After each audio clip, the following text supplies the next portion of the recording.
Mga ka-sports, hindi ito gawa-gawa, hindi ito hype. Mismong coach at players ng ibang bansa ang humanga sa isang player ng Gilas, Pilipinas. Sa kabila ng mga isyong lutong Thailand, controversial ng mga referees, akala ng iba may daya.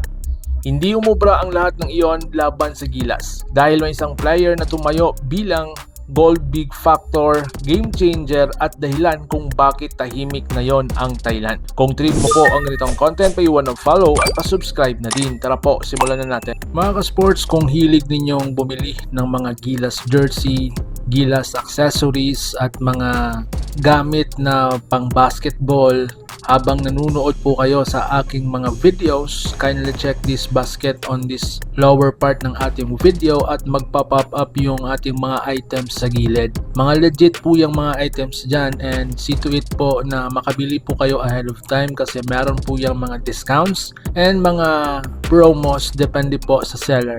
And also, kunting suporta din as a content creator po. Salamat!